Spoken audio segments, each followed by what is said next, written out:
Good morning and welcome to Pagecast, a podcast from Jonathan Ball.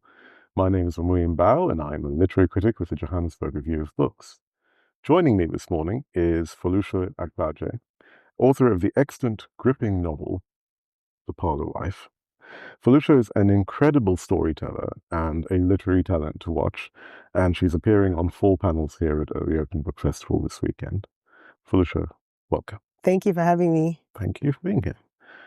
So my first question is that your novel is a really fantastic work of historical fiction. Thank you. Would you maybe just give us a bit of a short description of what it's about? Sure.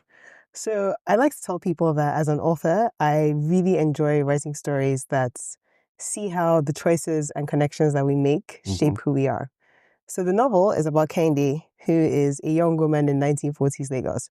And it's set during the Second World War, but it's not about the Second World War. It's about the choices and the connections that she has to make to find herself in that time. And I really wanted to explore what being a woman in 1940s Lagos looked like. Yeah. And I guess in a nutshell, that's what the book is about. Yeah, that's excellent. That gives you a very good top note without any spoilers. I like that. I think that sometimes when we hear the term, historical fiction, or when we hear a setting like, okay, 1940s, people might immediately be put off by this idea that, oh, okay, this is going to be, historical. It's going to be about people who are very distant from our own time. But obviously your novel is not like that at all. It actually, it's quite a page turner. It's a really gripping read. And I think why it succeeds is that you show how history is stitched together by the human. The human element is a really strong part of this. Why did you decide that a historical novel was something that you wanted to tackle? Historical fiction is my favorite genre, so I read a lot. I think I would tell people that I'm a reader before I'm an author. Stories have been such a big part of my life. I was that child who would beg to be taken to the bookshop and I'd be looking for like 10 books at a time. And then I'd finish all the 10 books in 1 week. And over the years, historical fiction has just been one genre that I've always enjoyed. Even when I watch TV, I watch period dramas. I've just loved seeing how history has kind of shaped who we are. So I knew that my debut novel had to be a historical fiction novel. And the topics that I cover in The Parlour Wife are topics that over the years I've always questioned. So, why do I know so much about World War II? Or why did I know so much about World War II in the UK, in America, and other countries, but so little about Nigeria? Why did I know so little about what Nigeria was like as a colony of the British Empire? Why did I have no idea what the women of my ancestors were doing at that time? And that's why I picked this topic to cover in my first book. You really touch on a very interesting point that I think for me was a very strong part of this book when I was reading it, that so often the story of, the world wars, but especially World War II, is told as a European story or an American story. And you don't often have narratives that speak about the very real and direct involvement of Africans and people from around the world, but especially Africans, in those events. It was a world war. But I imagine that must have called for a lot of research on your part. What kind of research did you have to do to kind of it felt like I was doing a dissertation. I started writing The Parlour Wife in 2019 and it didn't come out till last year. So this is 4 years of very extensive research. And I've put the bibliography at the back of the book because as an avid reader of historical fiction, I find myself going down rabbit holes when I read books and I want to find out everything about that topic, everything about the people in that time. So I wanted the readers to have somewhere to start. My research covered, things like academic journals. I spent so much time in the British Library, which is, ironic that I was doing Nigerian research in the British Library, but that's where... That in itself in itself is, something that I think we could probably spend a whole hour talking about. But there was so much incredible research there. There were journals from colonial administrators at the time, and even their wives talking about their experience living in Lagos. So that really just helped to piece together the picture of what living during the 1940s looked like. I'm also blessed enough to still have my grandparents alive, and they were children in this time period. So even just, topics like what were they eating at dinner with their families, what kind of games did they play, what hairstyles the girls do when they went to school. So piecing together their first-hand accounts and then the research I did in the journals, online, looking at documentaries, all just kind of helped to put together a picture in my head that then became the Parlour Wife. I think that really comes across on the page when you're reading the book, because there's a very strong sense of the texture, but it also feels all the characters have this kind of real life texture to them that really comes across to you when you're reading it. You feel like, okay, these are real people. Thank you. That makes me so happy to hear, because I really didn't want the book to come across as a history textbook. No, definitely not. And I wanted it to be engaging, and I wanted my readers to imagine themselves in that setting. Because at the end of the day, when we write historical characters, like, they still wanted similar things to what we want now. Yeah. They still had similar desires. They still had similar areas that led to fulfillment in their lives. Yeah. And I think what really connects readers to books is feeling like they understand the characters and wanting to, experience what they're experiencing. Definitely. I mean, it's that, as I said, that humanness that makes you go, okay, even if this person was living in the 1940s, they still have the same wants and desires and things as I might today, and that's really what makes them tangible. Thank you. Let's talk about your main character, Kehinde. I think she's a very interesting sort of center point for the text, because obviously a lot of the kind of social and political upheaval that the novel is speaking to is kind of focalized through her at this very kind of critical point,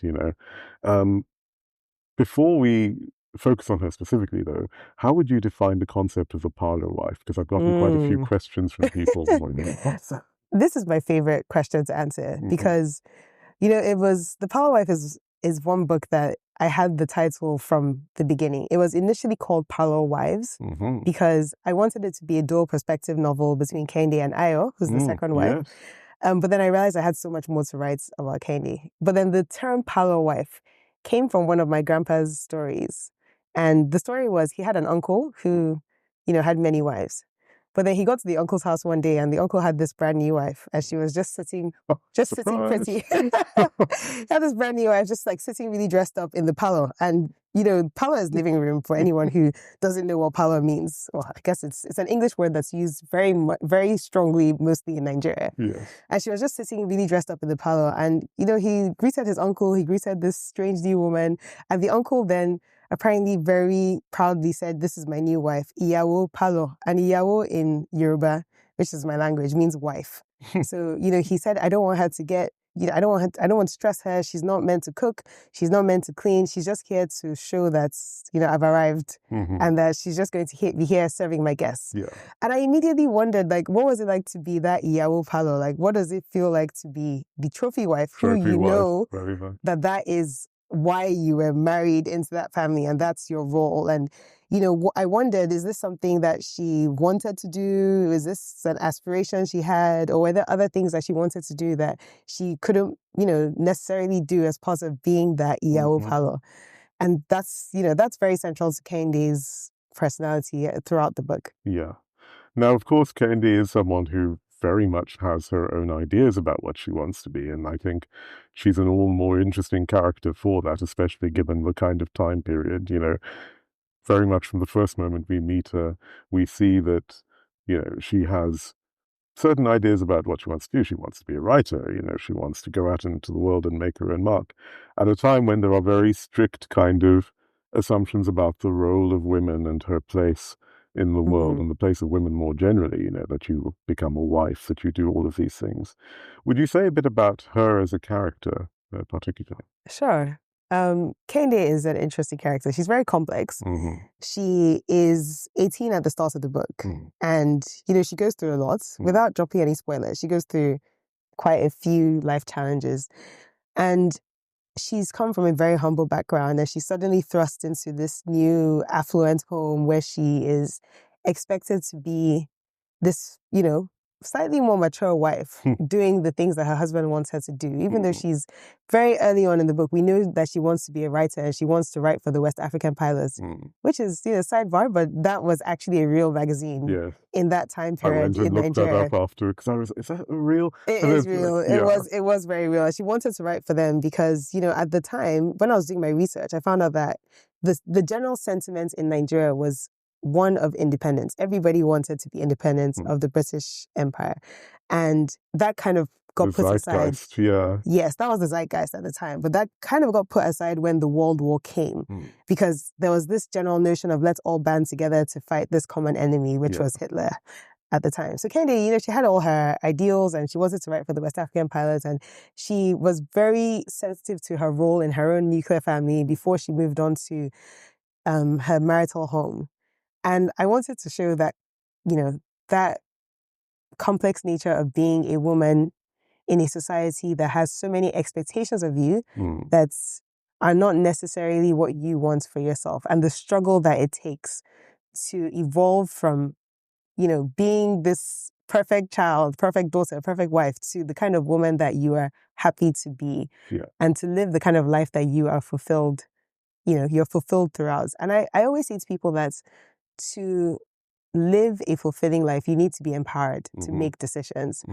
And Kehinde wasn't necessarily empowered, across many points in the book, but then she took that empowerment for herself and she really took it into her own hands. So I was really proud of her because I feel like she made a lot of brave decisions. There are times when there are many things that Kehinde did that I would never even dream of doing. So I guess I was living vicariously through Kehinde. Yeah, she does kind of keep you on the edge of your seat. Sometimes you're like, ooh, poke the bear. You're like, why are you doing this? And I think part of what makes her such a strong character, of course, is that she's a twin and she has this, very direct counterpart in her brother. And she sees her brother kind of, wanting to go off and forge his own path and become very independent. She doesn't really understand why she's not allowed to do the same thing. They both are these very kind of strong, independent souls. But, because of a set of circumstances, which I won't spoil, she suddenly finds herself being cast into the situation that's very different. I really enjoy watching twins. Like, I just find it to be such an interesting dynamic. And I thought it would be great to have a twin who was opposite to Kehinde in every way. I mean, he's a man, she's a woman, he's bold, she's timid at the beginning of the book. She has to kind of learn to be bold. She finds her own feet. She has to find her feet. So I just thought that having that, parallel would be an interesting one to explore to really show the evolution of Kehinde's character throughout the book. So let's talk about I didn't want to touch on the polygamy situation a little too soon, but it is a really interesting aspect of the novel because Kehinde, and it's not a spoiler to say, ends up being married into this. It's an arranged marriage situation to this man who is obviously very wealthy and in a position where he can look after her and by extension her family. And that places her in this slightly awkward situation because she's sort of the third wife, his two other wives. Yes. And she gets on well with one and not so well with the other. So it's an interesting sort of home dynamic setup. Would you say something about that? Yes. So polygamy is something that historically has been quite popular in Nigeria. It's not, and I think across, other African countries as well. Monogamous. It's a topic of fascination. Yeah, it's quite fascinating because, even now I have friends who grew up in polygamous homes where, they had their parents, but then their dad had many other wives who maybe lived in the same house or lived in the compound. And it's a very popular portrayal in Nollywood movies. And I just really wanted to unpack that a bit in the book and see the different faces of what polygamy could look like. So Kehinde and Ayo's the second wife, they have a fantastic relationship. And I really wanted to show that, there are many sides to polygamy. It's not necessarily the spectacular thing that you often see. Exactly. It's not this dramatic, the wives are fighting, someone's pulling someone else's hair, someone's poisoning somebody else's child. Like, I wanted to show the softer side, which is you actually sometimes have wives in that situation who are like sisters and are very close and almost benefit from that relationship. And then on the other hand, I wanted to show the side where Mama Tope, who is the first wife, is, you know, she didn't go into that situation wanting to then have two other wives behind her. So I do feel a bit of sympathy for her because she's, you know, she and Kenny don't get along and she is quite nasty to her at some points in the book. But, you know, towards the end of the book, you kind of see Mama Tope's side of the story almost where, you know, she got married and, you know, her husband had never said, you're going to be the first of a few. Like, she always just thought this was the marriage for her. Whereas Aya went into the marriage knowing that she was getting married to a married man and she was happy with that. That was a very interesting aspect of the novel because it shows that, you know, people make these decisions. There's a claim of some autonomy. You know, she looked at that situation and thought, this is a way out for me. Exactly. Whereas, you know, Kehinde's was very different to both of theirs. It was arranged and she didn't want to be there. So I wanted to show the different ways that women end up in that situation and the different faces of polygamy. Okay. So what would you say has been the kind of audience response to the novel? Have you found it to be, you know, something that you've been surprised at? Have there been surprises in how people have responded to it? Yes and no. I guess on one hand, I've been completely blown away with how positive the response has been, and I'm so grateful for that. Many readers, like myself, before I started doing the research, didn't know anything about World War II in Nigeria, what women were doing at that time, or what, you know, being a colony of the British Empire looked like for Nigerian citizens. So I've had a lot of responses from readers saying, you know, thank you, this has been so insightful. I've now gone on my own rabbit hole of research and, you know, wanting to explore this topic. And then I've had so many people ask me about, well, I was about to say something that's probably a spoiler, so I'm going to drop it. But I've had many people asking me about how the book ended. And that has surprised me because I'm just so excited when people engage with my characters to the point where, you know, I've met people during this festival over the last few days and people have been like, oh my gosh, I've been wanting to ask you, why did the book end this way? And I felt like I really wanted closure at this end and I really thought about this character so much. So that has been so overwhelmingly positive and I'm so grateful. It will never stop being such a great experience to see that, you know, people are resonating so much with my characters and their struggles and they're thinking of them as real people. Yeah. So it's been great. Well, thank you so much. I really appreciated this discussion and it's been lovely to read your book and to engage with your work. I think this is a fascinating text and one which I hope many of you will go out and Thank you. Thank you for having me. Thank you. Thanks.